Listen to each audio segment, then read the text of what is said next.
بسم اللہ الرحمن الرحیم۔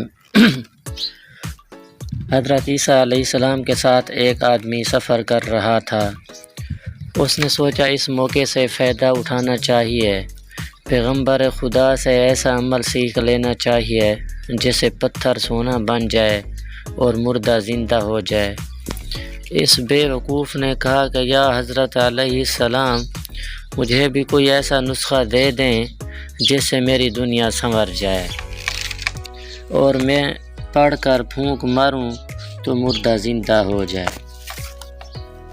حضرت عیسیٰ علیہ السلام نے کہا، اس سے اس کی لب کشائی پر بڑے حیران ہوئے کہ اس بیمار اور مردہ شخص کو اپنا غم نہیں کہ میری رفاقت سے اپنے مردے دل کا علاج کر لے، مگر یہ تو ایک دن میں امیر ہونا چاہتا ہے اور تاج و تخت کا مالک بننا چاہتا ہے۔ حضرت عیسیٰ علیہ السلام نے فرمایا، چپ رہے، یہ تیرا کام نہیں۔ اس مقام تک پہنچنے کے لیے بڑی منزلیں طے کرنی پڑتی ہیں۔ یہ قوت تو اس وقت حاصل ہوتی ہے جب ایک عمر روح کی آلودگیوں کو پاک کرتے گزر جاتی ہے۔ اگر تو نے ہاتھ میں عصا پکڑ بھی لیا تو کیا ہوا، وہ عصا سانپ نہیں بن سکتا۔ اس سے کام لینے کے لیے تو موسیٰ علیہ السلام کا ہاتھ چاہیے۔ ہر شخص عصا پھینک کر اژدہا نہیں بنا سکتا اور نہ پھر اژدہے کو عصا بنا سکتا ہے۔ اس شخص نے کہا، اگر آپ علیہ السلام مجھے یہ اسرار و رموز نہیں بتانا چاہتے تو نہ صحیح، میری یہ عرض قابل پذیرائی نہیں تو میرے سامنے مردہ زندہ کر کے دکھا دیجیے۔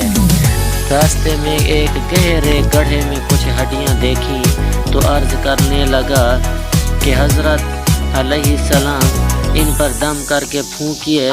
اس شخص کے اصرار پر حضرت عیسیٰ علیہ السلام مجبور ہو گئے۔ انہوں نے ہڈیوں پر نام خدا پڑھ کر پھونک ماری۔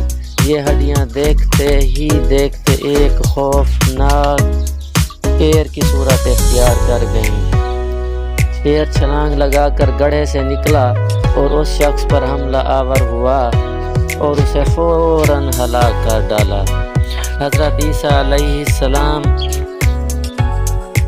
نے اس شیر سے دریافت کیا کہ اس نے ایسا کیوں کیا۔ شیر نے عرض کیا، یا حضرت علیہ السلام، ایک تو یہ شخص آپ کے لیے تکلیف کا باعث بن رہا تھا۔ حضرت عیسیٰ علیہ السلام نے اس سے پوچھا کہ تو نے اس کا گوشت کیوں نہیں کھایا اور اس انسان کا خون کیوں نہیں پیا۔ اس نے کہا، ایک تو یہ آپ علیہ السلام کا بے ادب اور گستاخ تھا، دوسرا اب دنیا آب و گل کا رزق میری قسمت میں نہ تھا، کیونکہ میں دنیا سے ایک دفعہ مر چکا تھا، تو اب یہ دنیا کا رزق میرے کسی فائدے کا نہ تھا۔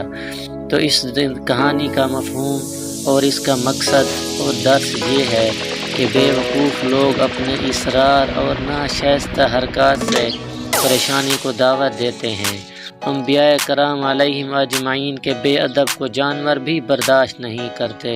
کسی نے کیا خوب کہا، صلاح عام ہے کہ یاران نکتہ داں کے لیے۔ صدق اللہ العظیم۔